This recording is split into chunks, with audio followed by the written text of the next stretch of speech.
lovely people out there. I am very happy to welcome you today at the Piece of the Puzzle with a lovely lady from Germany. Her name is Hürriyet Bulan, and her business is called Botanic Art.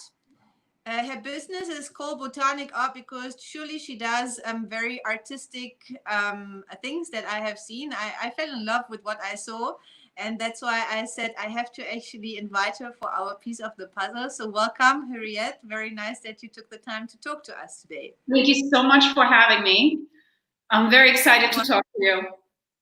Yes, I mean, there is certainly a German connection in a way, but there is not, because I really purely like fell in love with what I saw. But tell us a little bit about your story into flowers. I truly have to say I have no idea about your background. So please share a little bit, like how your passion for flowers started. Maybe, I don't know, how you first got in touch with the idea of becoming a floral designer. Yeah.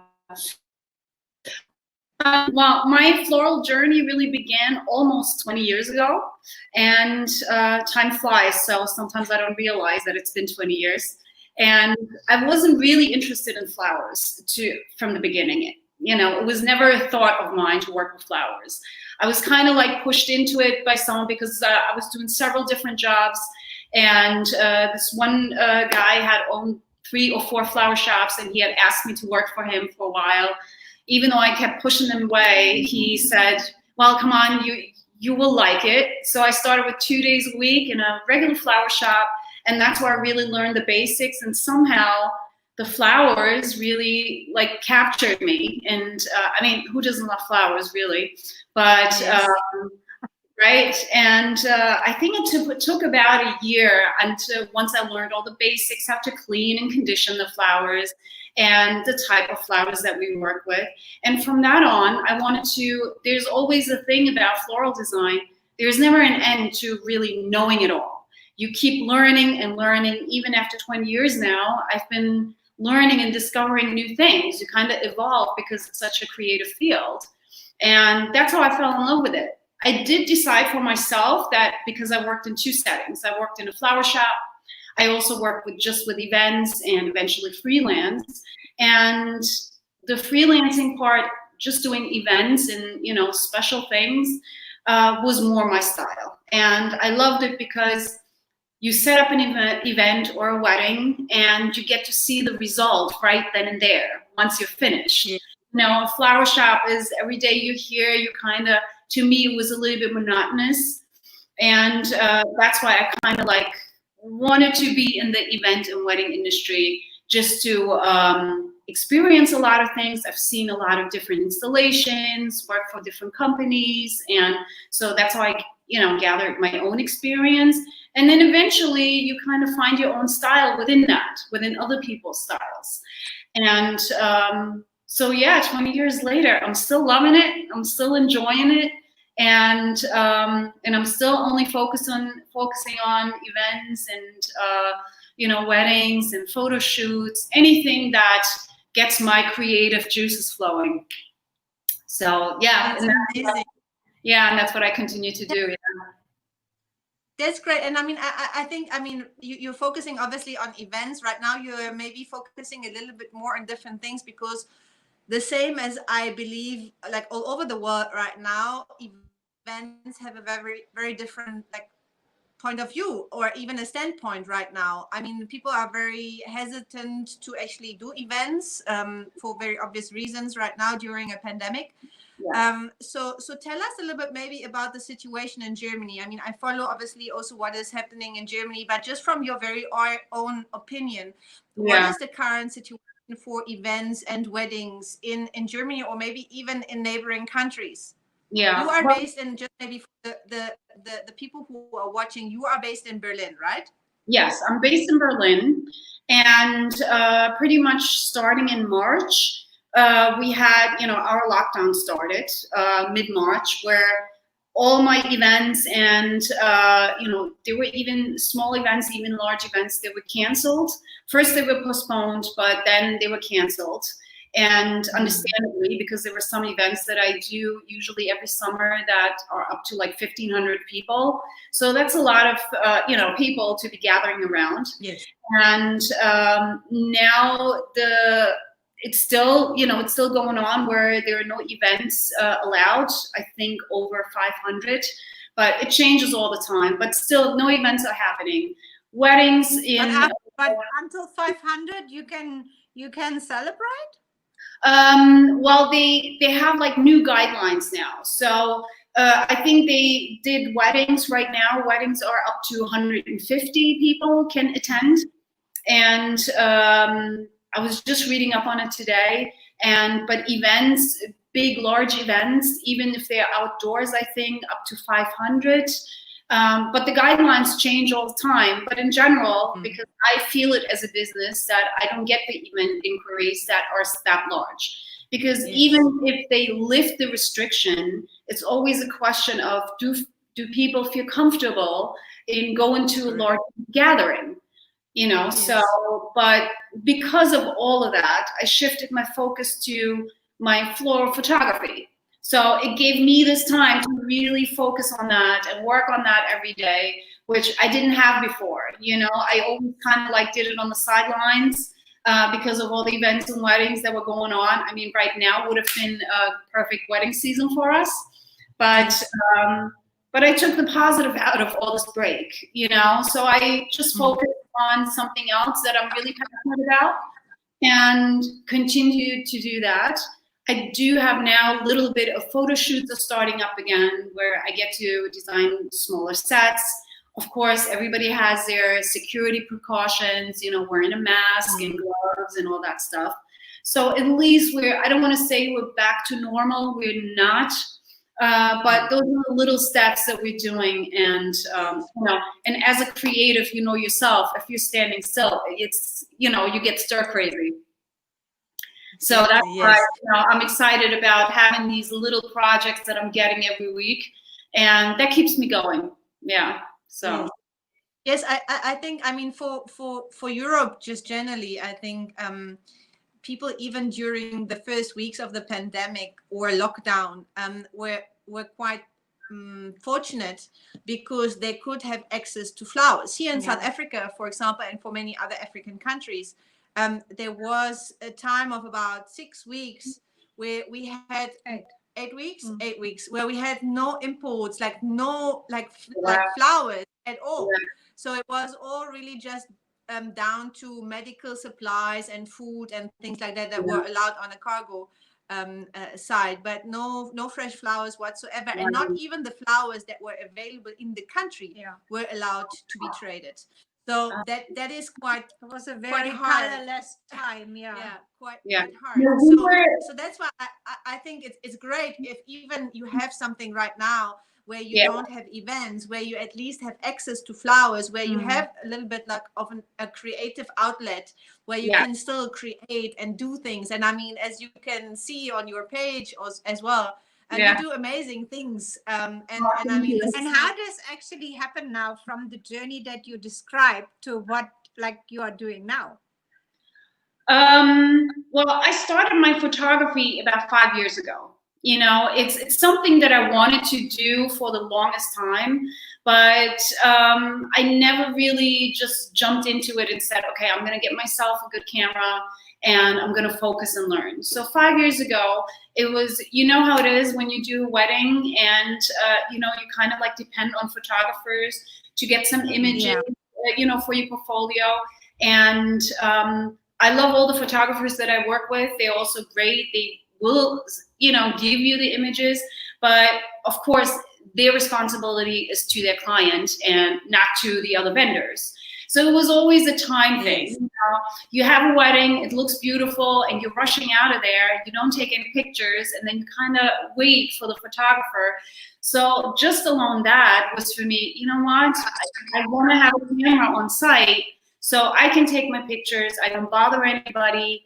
And, that was also one of the reasons why I wanted to get a camera and just start documenting my own work first, for my portfolio.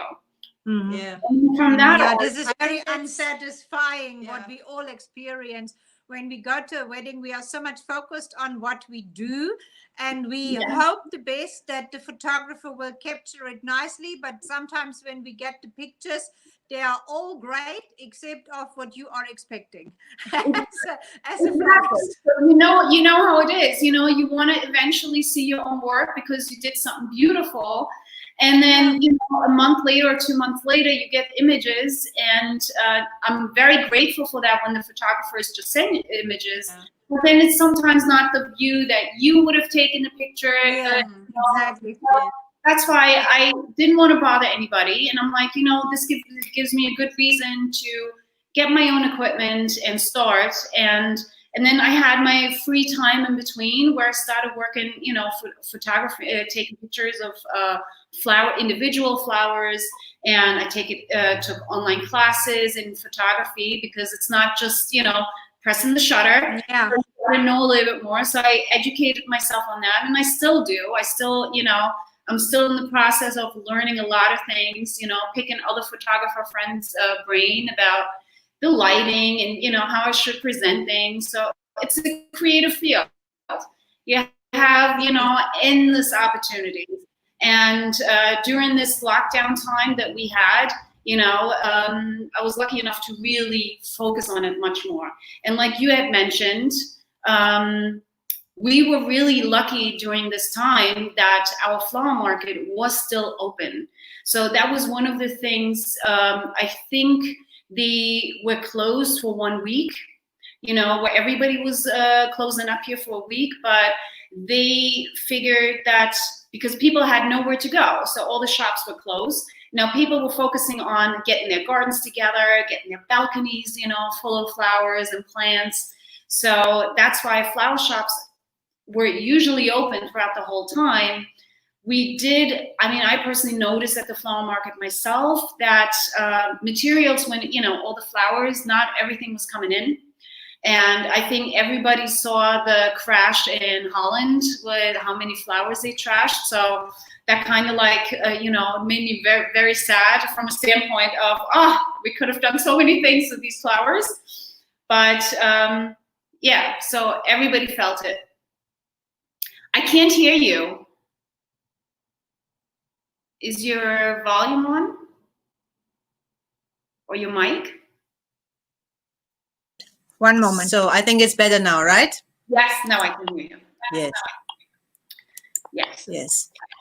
So so I mean, but by the end of the day, we felt very sad that like all those flowers went to waste. Yeah. And we even tried to get some flowers here, Yeah. and it was just not possible. So it was really The problem, I explained it before, is the Dutch flower system, actually, that it's a bit, for me, it's a bit, how can I say, an unacceptable system as a person that trades in flowers.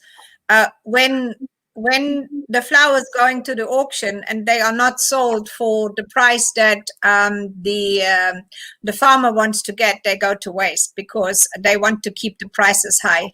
For me, this is very sad, actually, and actually not really acceptable. But that was the situation why these flowers could not actually go again to the auction or could go to anyone else. Yeah. Can I just go one step back, because I think she wanted to say something. Sorry. She wanted to say something. No, go ahead. So sorry, just because I want people to learn from this, and I think it would be great if people learn also, like, and see that there are problems across an industry. And when you say this with the photography, I actually just want to go like back to that point, because for everyone who is in the flower like industry as a creative, this is very important, that your work that you create is shown in an appropriate manner. Yeah. Maybe now that you are also doing your own photography, like from the artwork that you do, could you maybe point out 2 or 3 things that you can give as a guideline to a photographer, for you to say, you know, listen, it would be really nice to, like, when I receive like images as a creative, that you take care of I don't know, details, Yeah. like to really like, you know, I don't know that I'm like, I just The want to angle hear for the bouquet or like something. like just maybe Yeah. a certain like backdrop, or when you have for example a bridal bouquet, or just what is it that you maybe can give someone as a recommendation to say, you know what, if I would receive those images, it would help me a great deal, irrespective of you taking now your own pictures. But I think it would be just a good learning for some other people, because this is also why we call it a piece of the puzzle, you know. Without our work being properly shown, we Yes. cannot Not sure. actually like show what we can do as creatives to also our clients who book us for another time. So Yeah. there is sort of a circle that we're all together in, and most certainly the more prettier the picture for the photographer, the better for also their customers, like the couples that will enjoy them for the rest of their lives. Yeah. So what is your take on it? Well, the thing is, you know, being in this industry, obviously you start making lots of connections. You know, you network, you talk to other vendors. So that's how you get to know also photographers. It happens after a while that sometimes you work with the same photographer on 2 or 3 weddings a year. So as you get to know them on a personal level, they get a sense of your style, you get a sense of their photography style.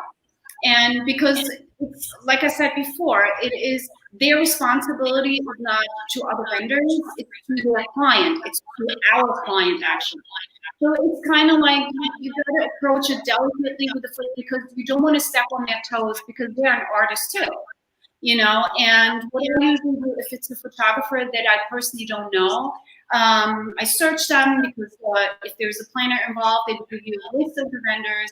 I will search them, look at their style, how they do things, and it happens sometimes that I try to make it so that when I'm at a wedding, to allow myself a certain amount of time to photograph. But you know yourself, when you're setting up a shooting, time flies. Sure.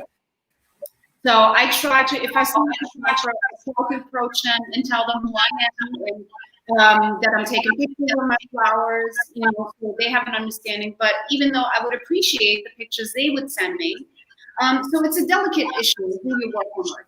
I was lucky enough to, when I started a while back, that I got to know so many wedding photographers, and I got to know them on a personal level, that I would actually ask them how I would like the to be. And became my friends over the years.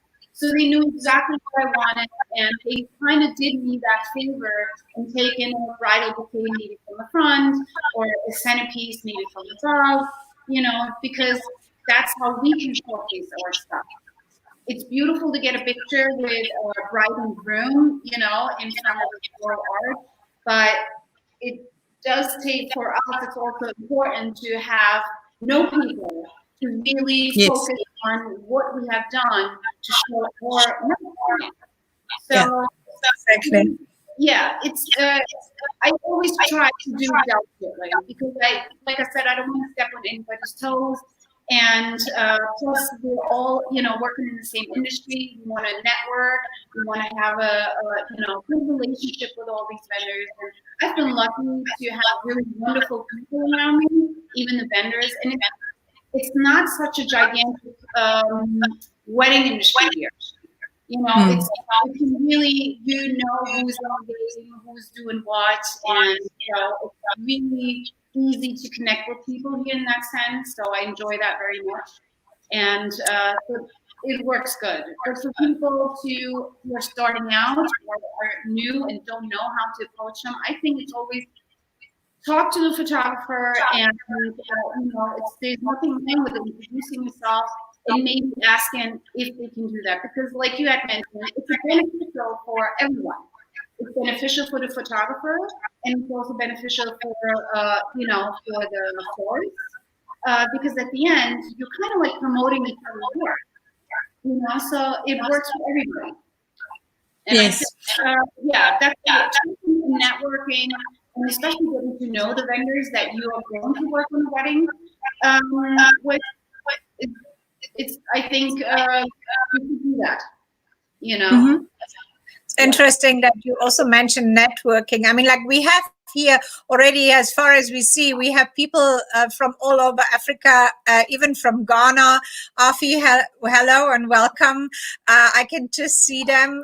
It's wonderful that we have such a lot of people listening to us, but we face a little bit in Africa in particular, the point of a greater understanding of networking.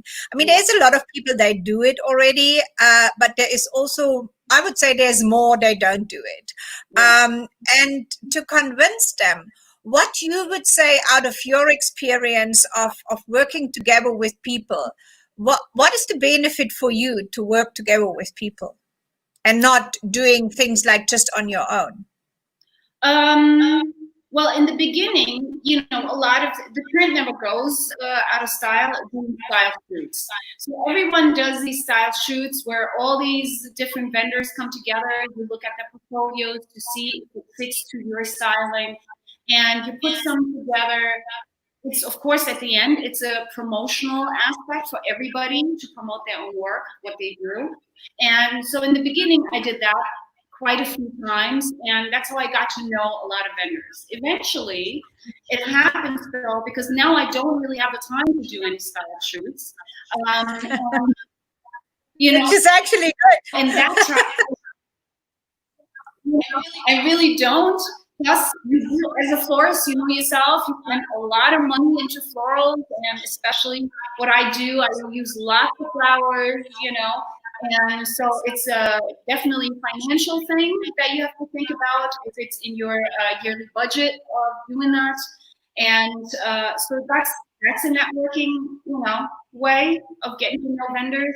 But I think even if you don't do style shoots, I think reaching out to someone, to a photographer that you might like to introduce yourself, because that's how we get to know each other. You know, sometimes it happens that you get to know people once the wedding is booked by the clients, and that's a good way. But you can take the approach of doing it beforehand. You know, I think it's that's what I love about the floral industry. I've met over the years so many wonderful people that are still in my life, and you know, sometimes maybe not on a professional level, but on a personal level. So there's always positive benefits to reaching out to people that are like-minded than you. It's not, you know, I'm not a really social butterfly, so I can understand for people who say, I don't know how to approach other people. But you get used to it. You know, you do it small little steps. Just like you reached out to me, I think that's how you do it. You know what I mean? Yeah, reaching out, getting out of your comfort zone, talking to people, and because that's how some vendors also create their own communities, where they all of a sudden start working on weddings always together, you know. And I think, yeah, there's so many ways to do that. I think get out of your comfort zone, talk to people who are in your industry, and you will discover so many people, you know, and even become friends with them. So and yeah, we are always very straightforward, and if the one is not successful, then there's something coming out like our chat. Yes, I mean, there's always something coming out from reaching out to people. And I think specifically now, no one can say that they cannot see the value of personal relationships, you know, because the time that we are in right now shows us how valuable the people are that you know on different levels, you know, whether it's in your personal private life, you might not be able to see them, but you really like know how valuable it is to actually be connected to people, whether it's in your private circle or whether it's in your business circle. I do believe that it is pointing even the direction where your business is going, like meeting the people that is crossing your way, whether like online or in person. Obviously, everyone would love to do it in person right now. But we, for example, in South Africa here, we are in stage 3 out of 5 in lockdown still, after almost close to 100 days. So, and we are not allowed to have any weddings, any events apart from funerals. But there is an industry, you know, there is a wedding and event planning industry, which has been locked down for the last 100 days. and they're all people. I mean, they have families, they have friends, they have employees, responsibilities. And I think the only way how you can survive this time right now is by reaching out to people, and maybe if it's not even asking for help, it's just like having a chat, you know, like just to know how other people are doing, how they're that coping. you are not alone, actually. And I think we all know that we are not alone, but sometimes you doubt, you know, like you think like, maybe the others, they make other plans and just you sit here and wait, you know, like, but when you hear this is all for all of us the same. And I mean, I listened to a very wise, like, Indian person the other day, and he said, there's nothing that you can do at the moment better than preparing for the time when this is over. And I think this is so true. And we are all used to be not patient enough, because this is actually what our job requires. We cannot be patient normally because we have to keep the hamster wheel moving. And we're all entrepreneurs, you know. I mean, we are entrepreneurs for a reason. We are here because we are busy, because we need other ideas, because we need to jump from A to B to C.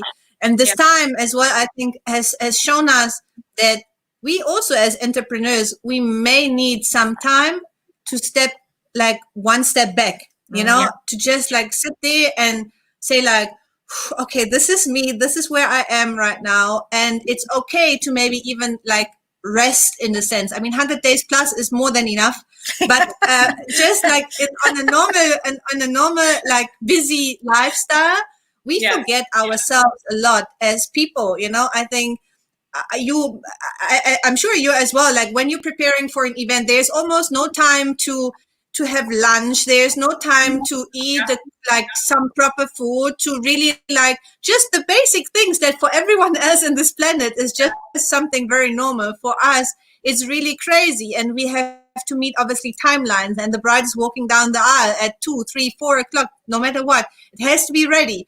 But I think we are very hard on ourselves, like a lot of times, and we don't take ourselves, I won't say serious enough, but we just need to, I think, also learn from this time right now that we have to be good to ourselves, and that the time out is not just bad. And as you said before, even in the bad, you have to see the good. Like you have the time for photography now. And I think that's great. Can I ask you, because we as flower traders sometimes get, in my opinion, funny requests. People ask us for style shoots. For example, I know you're not doing them, but that's why I can ask you that question. They ask us, do you have something left that you can send me for a style shoot? And then I'm like, well, first of all, we have nothing left, but the idea of a style shoot, in my opinion, is to showcase the most beautiful thing that you can find for the theme or for the idea that you have in mind. There's nothing such as, you know, I don't know, I scrapped together a bunch of leftover roses or something like this and try to make something out of it. Just maybe when you said you started out, like obviously also with style shoot, I think everyone does it because it's also the right way to go. You can only sell what you show. This is our opinion. So you can only attract the people that see something that are like into your style. But how, like, what would you maybe say, like, how did you go about planning your style shoots? And maybe if you can even put a value of flowers to it, like how much more or less, like a range, would you put onto a style shoot for flowers? Just for example, to say, I don't know, an arch and a bouquet, or whatever, a table setup, just whatever it is, just to give us a little bit an idea of how you started out.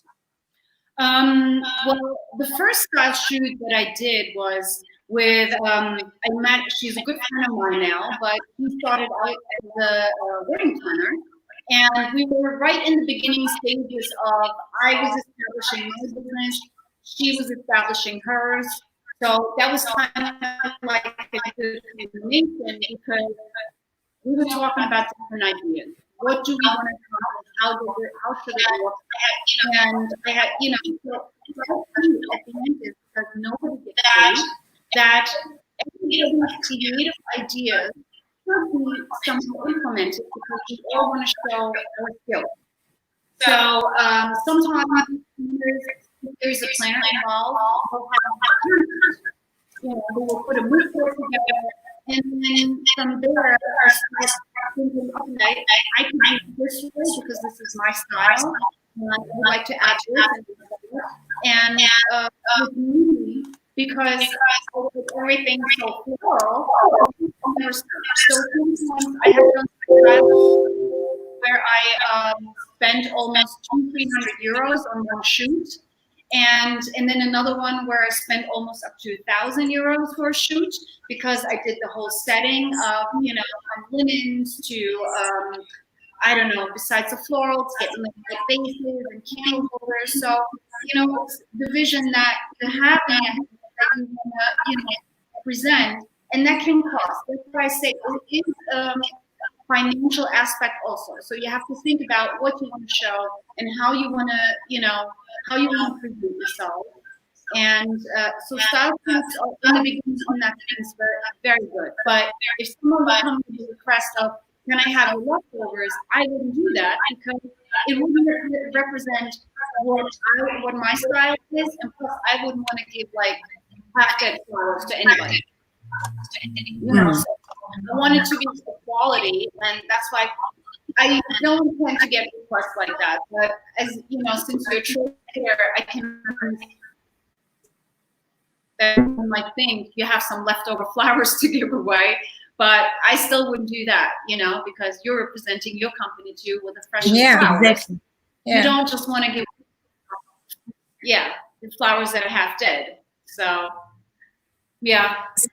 So how approximately was your budget like when you started to do a photo shoot like that for the flowers? Well, the first style shoot that I did with a group, big group of vendors, it was I didn't have a really certain budget in mind. What I had is, and that tends to be also sometimes my mistake, I have an idea and I want to, and then all of a sudden, you know how it is, all of a sudden you need a certain chair, and then, let me get that, let me get those tablecloths because that would be pretty. Yeah. So if you have like 500 euros set aside for the shoot, all of a sudden it's going more because, what's another vase? Because that should be in there. And that's for the flowers, not for the entire budget. Yeah. Because for the style shoot, you can end up with a couple of €1,000 in total. And that's another thing. But just like because like also to give the people that listen to, like wherever they are, a little bit an idea of what maybe people in other countries do and what are the budgets there, nonetheless that the flowers might be in one country a little bit more or less expensive, but nonetheless it is a figure. If you say €500, $1,000 or whatsoever, then people can somehow like relate to it. Yeah. Well, there is never a set amount that you have to spend.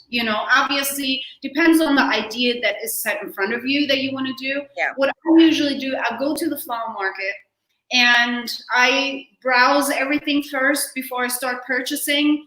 And then I see what, I don't know, I get my ideas as I see the flowers, so you can have everything on paper that you want. Once you go there and see what's available, exactly. One flower, and you say it has to be in there. And it happens to be one of the most expensive flowers, so you kind of get that, And right.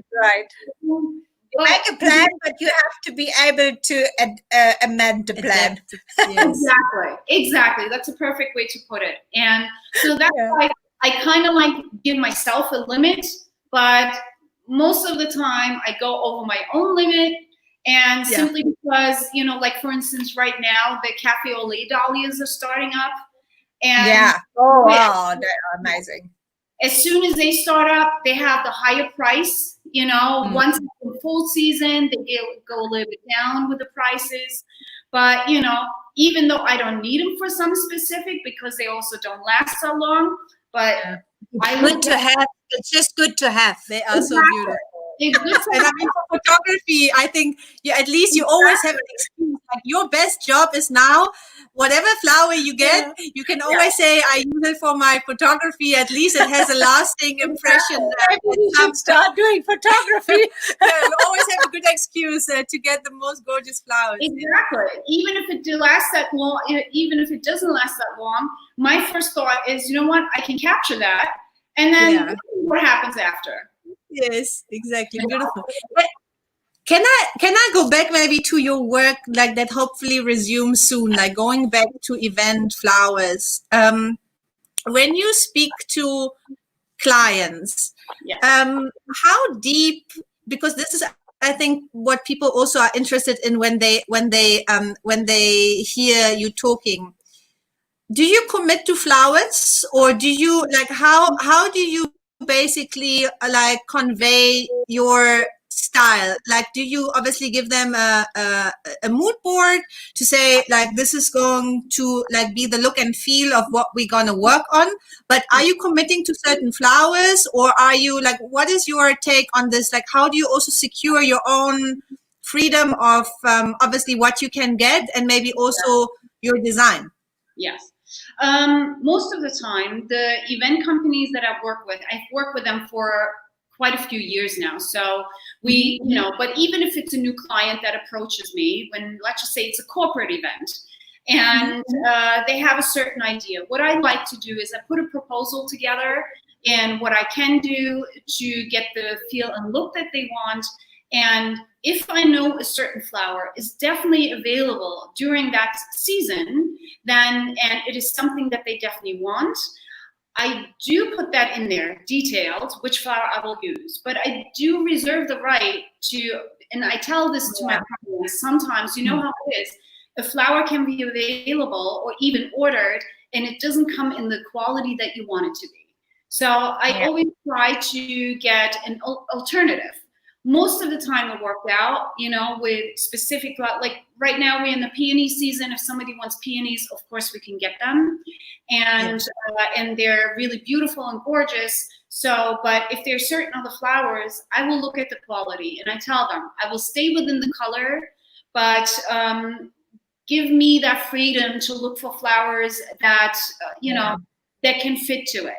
And especially with local growers, you know how it is with local growers, they're starting around this time with lots of beautiful other things too.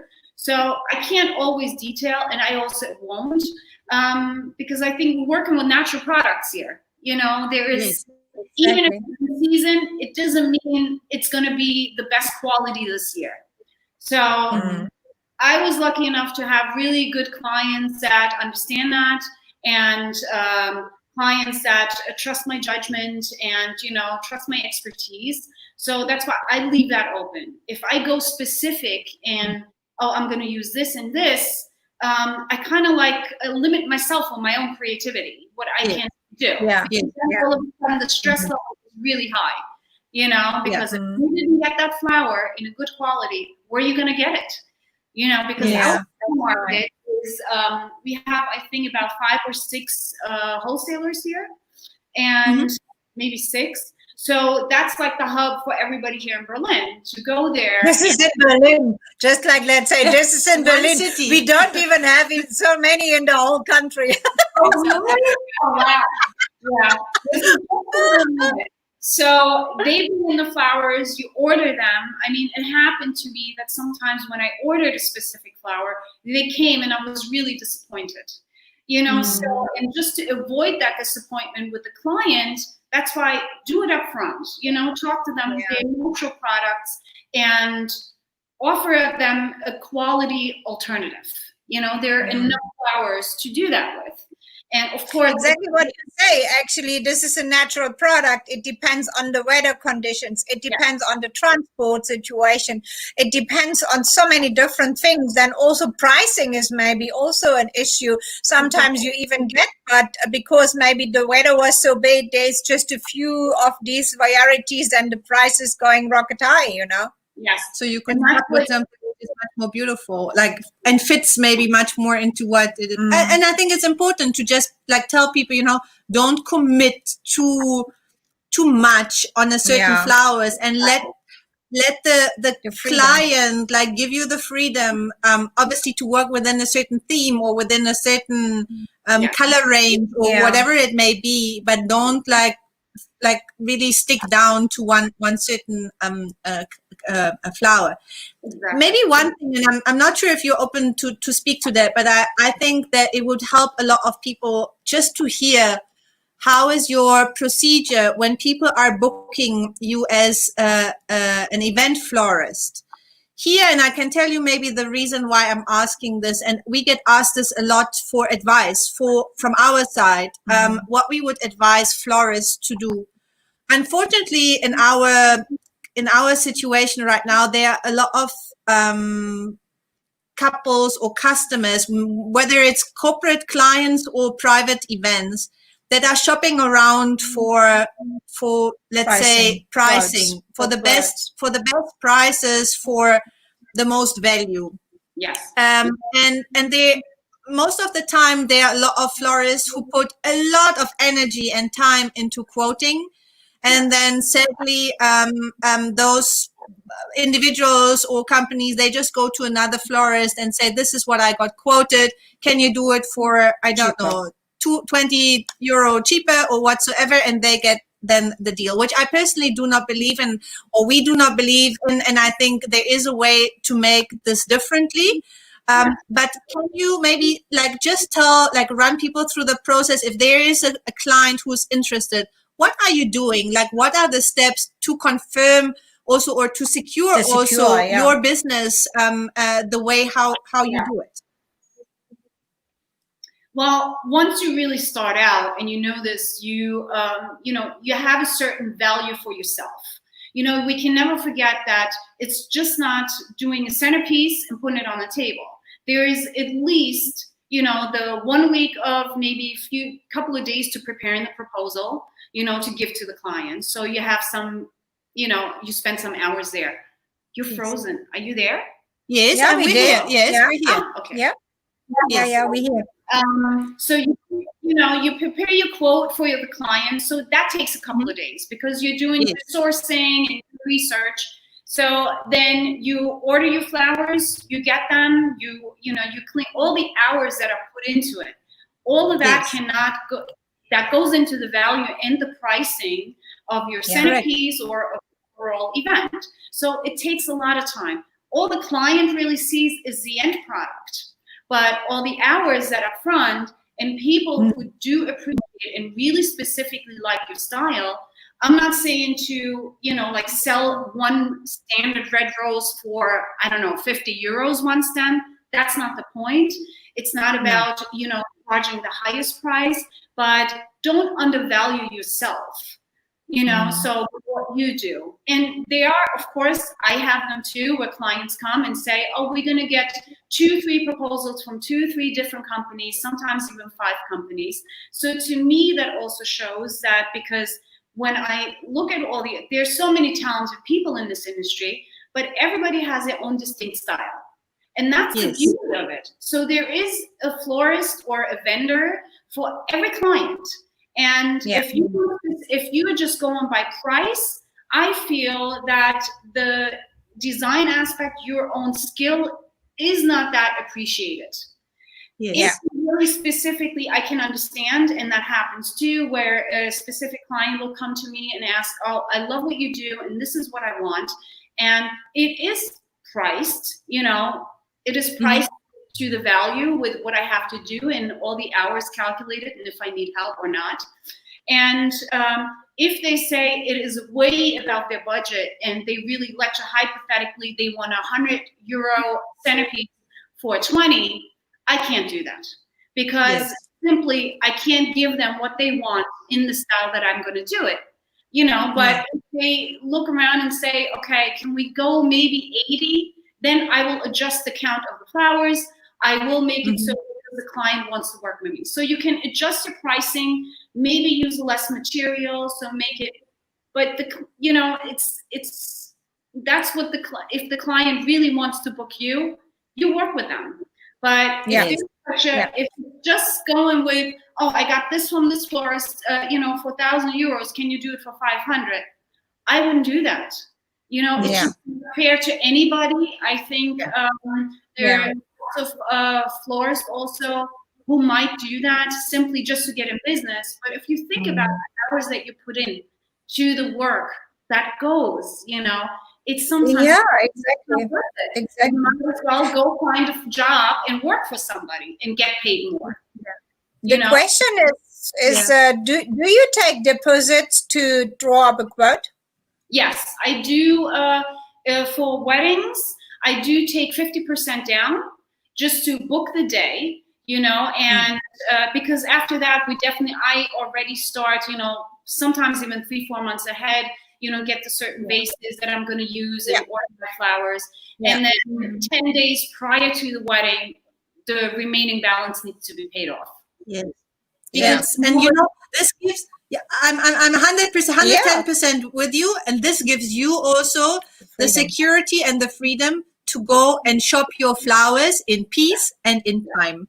In time. Because this we is get very important. a lot of times in this part of the world, we get like 2 days, 3 days to the wedding. We get like an order to say, like on a Thursday, for example, 2,000 roses and 500 hydrangeas on Saturday. Like on Saturday. Like on the Thursday, we get the call or the email. It's like, it's not possible. Like we don't live like in Holland, where we can maybe even like, we could do that. There is a logistic process also behind it, but also, and this is why I wanted to just also hear it, people all over the world need to also schedule their time and their money.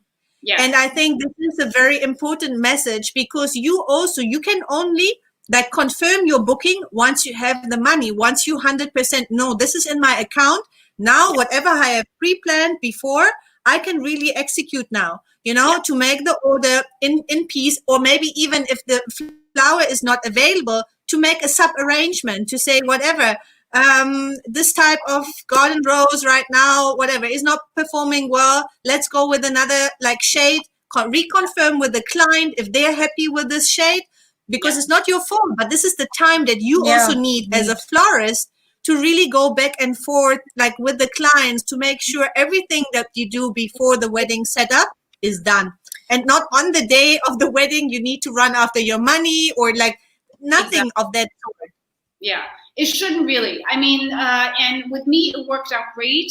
So I sometimes did from other vendors, not necessarily florists, but who were still chasing their money afterwards. And I don't think that's fair or even right. It takes your time also, plus if you hire freelancers to help you, I mean, I pay everybody on time, so I kind of like expect that from the client too. But again, from that point of view, I'm really lucky. All my clients are really good. And especially with weddings, they do understand. But you have to be upfront, you have to your payment schedule. If you say that upfront and, really even write it in your contract that you sign with clients, everything. Yeah, that's very important. So it should never, and I know sometimes people are uncomfortable talking about the money situation or asking for the payment. We're in business. This is a business that we have expenses. There is nothing you should be able to get product from you. They're getting your service, your product on time when they want it. So you want your money on time when you want it. Exactly. No, I think it's we are totally with you. I mean, on that point, maybe just I have one final question for you. I have also another. Yes, then we have two before we say goodbye. Can I ask you, where do you want to take your business, Botanic Art? Like, what is maybe after so many years in the business? You said 20 years. Yeah. So what is your vision, maybe, or your really like your goal to say this is still something that I want to achieve, or this is really something on my bucket list for my business to reach? This is something like yearly. One of my other friends, because she designs cakes, this is our yearly beginning of the year talk. Where do we see ourselves? Like, what do we want to do? Where do I want to expand to? Or what, with a creative mind, you can say one thing, all of a sudden it changes. And I do feel that, you know yourself, it is a very physical labor that we do. Yeah. You know, there's sometimes you can be working up to 14, 15 hours for a wedding the day before and set up. So it takes a physical toll, you know. So eventually, I do want to scale down and doing gigantic things. We're running around like crazy. And so with the virus, pulling out the positive thing about it, like I said, I started with a floral photography. So I kind of like, in the long run, I'm hoping that will expand more, you know, where I can have maybe a photo exhibition or get some commissioned work with florals. I mean, flowers have to be involved because I don't think I can do it. And but somewhere in that sense, you know, doing still life photography with florals. And so I do enjoy that. And that's why I want to expand into that side. But I do like to do set design too. You know, I've been working with a magazine for the past 5 years. So we're doing a lot of different things. And they get me more creative too. I like, you know, working with them. And so I like that because it's, you know, you have like maybe a 5 or 6 hour day with them. You set things up, then you set another, you know, have another setting. And I like that on a smaller scale. It doesn't mean that the job itself is smaller, but it's not like a wedding venue where you have 20 tables and you're just constantly on your feet and setting up, I don't know, maybe a hookah or a floral arch. You know, it takes No, it's and maybe we have an idea for you. We are organizing every year, like this year. We don't know yet when it will happen. A rose safari. We go to Kenya to one of our rose farms, and we go there with people, with designer, with people that are interested in flowers. And that would be heaven for you. I can just tell you, like millions of flowers and all just at your doorstep, and nothing to pay except of the travel cost. So maybe consider this. Yeah, I honestly, I mean, Holland is so close here, and I still haven't been to that market.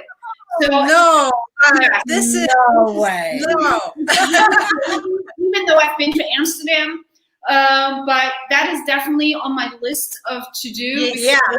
There's some that's right. This is like nothing happened in 2020. If nothing happened at all, but this must be something.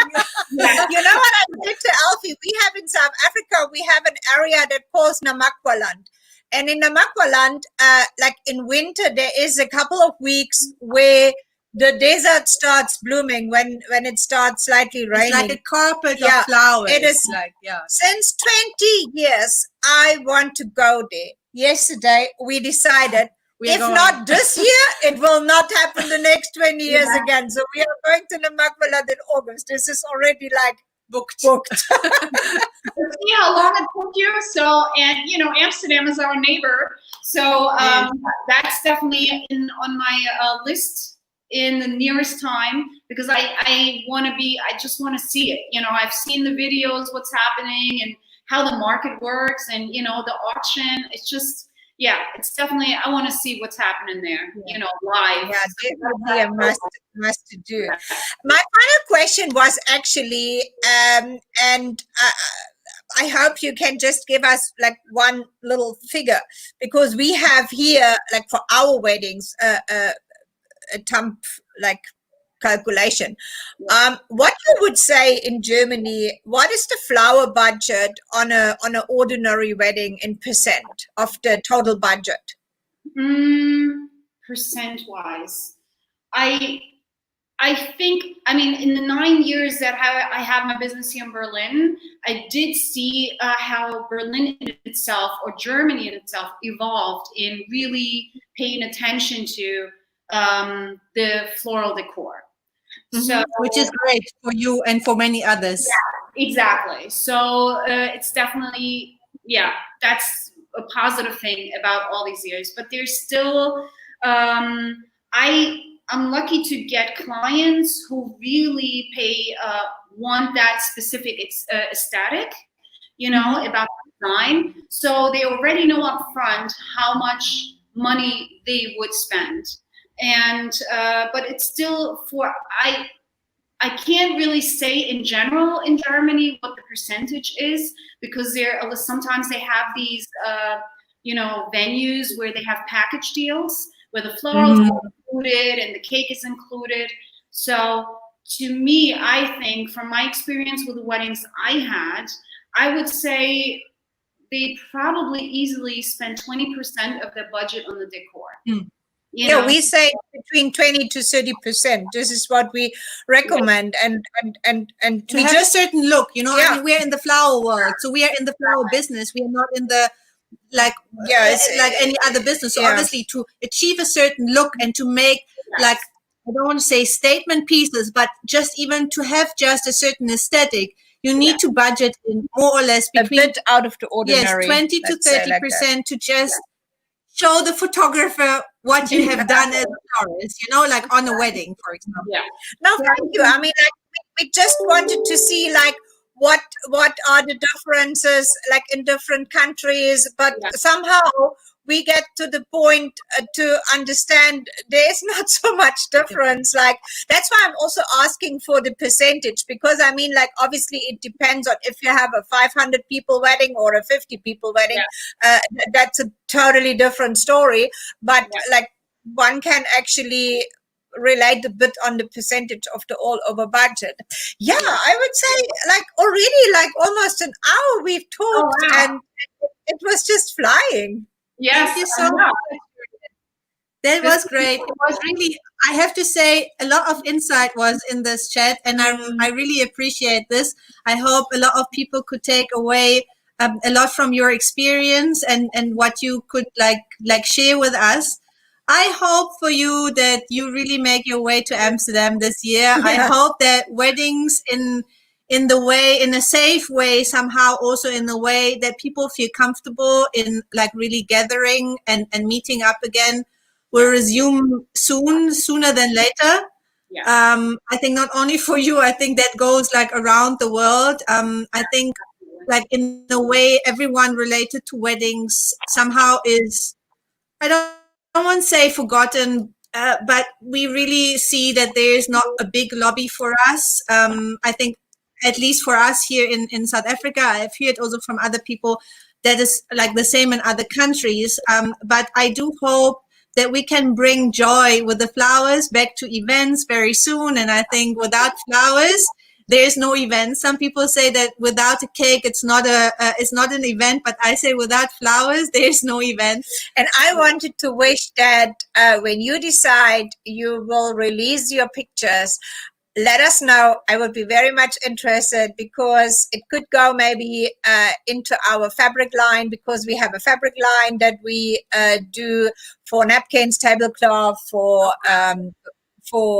masks actually in these days, for blankets, and it would fit perfectly for things like that. So just let us know. So can I just ask, like, as a final thing, let people know if they are interested, like to get in touch with you and maybe even to hear more about your designs. I know that maybe at some point people can even purchase your designs at some point.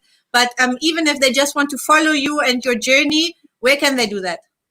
Well, on Instagram, you can find me on Botanic Art. And there is a link to my website also. I'm in the process of working for a web shop for my prints. There will be a selection. I will select certain images that I will make available for print in different materials, and that I have purchased myself already just to see the quality. I do want it to be really high quality and beautiful, and I want people to be happy. So that will happen too. Hopefully very soon. I'm working on it. You know how it is working on websites. It takes a bit. And but yeah, you have all my contact information on there, or you just go on my website, botanicart.de. And shoot me an email if there is any other questions or any inquiries. I'm happy to help. And thank you so much for having me. This was a wonderful chat. I'm so excited to be, you know, we're on the same timeline here, but you're in South Africa. So this is wonderful. Yes. Just a little bit further down south. It's not a lot. Exactly. So, you know, very, very so much. Thank you. Thank you so much. And we really enjoyed the chat, Hürriyet. Thank you so much for your time. We wish you all the very best. Stay healthy and a lot of weddings or a lot of projects at least to bridge the time until next year. And we are auch Berliner. Wir sind auch Berliner. Well, not really, but somehow. You know? Just yesterday, I have to say this, maybe as a final, we yesterday found in the shops sauerkraut, and this made our day. You cannot sauerkraut and bratwurst we had yesterday, and we had such a lot of fun. And can you imagine where the sauerkraut came from? Not from Germany, not from Europe. It came from Australia. Yeah, man. Oh, wow. that is quite amazing. Taste was like, okay, like we were blown away just by the taste. There are some things, just even if you're far away, that you will never forget. Wherever you are in this world, when you have tasted it, like with in childhood, like sauerkraut and Würstchen and Kartoffeln, we are in heaven. Okay. Yeah, thanks again, and I wish you all the best to stay healthy. And like you said, I hope everything will get back to normal soon.